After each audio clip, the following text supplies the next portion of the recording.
Hi, Joanne Baker, Thompson, Connecticut. Thank you for taking our question. Sure. I attended a meeting last weekend with a presentation put on by the Connecticut Society of Certified Public Accountants, and learned a number of facts, 5 or 6 facts that concerned me and brought up a question, especially in light of the last question, the 48% or whatever, the income coming through taxes. Connecticut residents pay the highest pension debt per person in the country. We're 50th out of 50 states. We're 49th out of 50 in funding our pensions. Only 10% of our pension and other post-employment benefits is on the books. 90% isn't, and we're 46th out of 50 states in funding that 90%. We're one of 15 states. Are you trying to get me to resign right now? I agree with how much of a problem we have, but I do have a question pertaining to that. And I am trying to deal with that problem. Understood. Okay. Okay. We're one of 15 states that have less than 1% equity when we should have 10% more assets than liabilities. And yet, and this surprised me, Connecticut has the highest income in the country. Unfortunately, only 1.5% of our population pay 40% of the taxes in our state. So even if a handful of them leave, it has a serious impact on our economy in the state. We pay more taxes than any other state in the country, 50th out of 50, and my question is, what is your plan to fill the gap when taxpayers leave the state?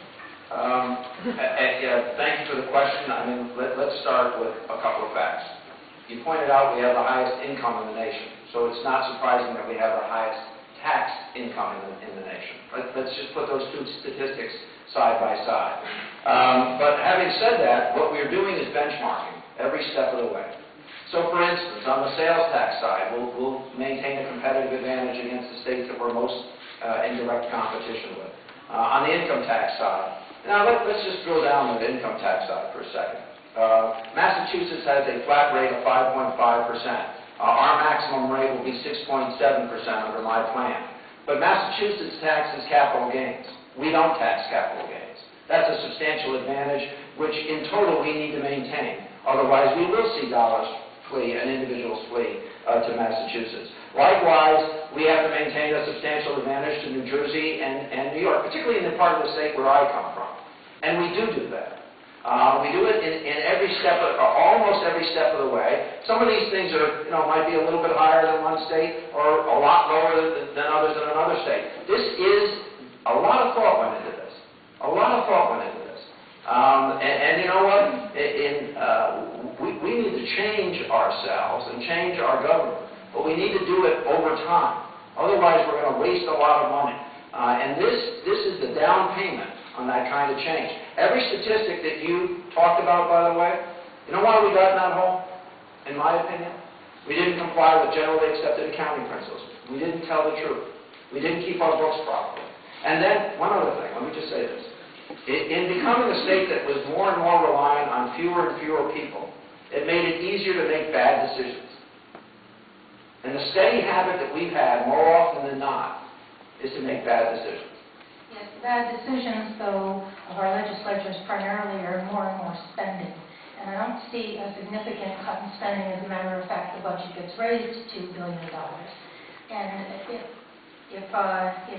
majority of the amount you're trying to raise is coming from more taxes, I think people will leave the state, and this is going to be honestly, I will tell you that some people over on this side of the room said, we'll raise taxes on wealthy people more. You're saying don't raise taxes at all. Some people would say if they work in a nursing home, okay. Some people work in a nursing home or a hospital say, well, if you decrease Medicaid reimbursement, what does that do? I went by Bacchus Hospital on the way over here. And if we substantially reduced our Medicaid reimbursement, because I happen to know how much they're relying on Medicaid, hospital closes. And then what do you end up with? One hospital in the region? So it's all a balancing act. And I understand the angst. I really do. But I'm trying to build a different Connecticut. And trying to go a different way. And one of the things I didn't do, and it's not reflected in any of the statistics you gave, Actually, it is in one of them, a tax revenue. What I didn't do in this budget is shift my burden to a councilman or a mayor or a board of education or a mayor. If you look at what other states are doing, that's what they're doing. And at least, give me some credit. I'm standing up here in front of you and saying that I funded ECS, that I'm not trying to balance my books on property taxes.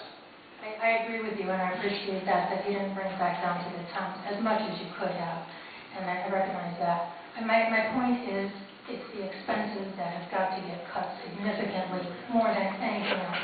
And I agree. And you know what? If we didn't have 9% long-term unemployment and we didn't see Medicaid costs go through the roof, we'd be in better shape. But I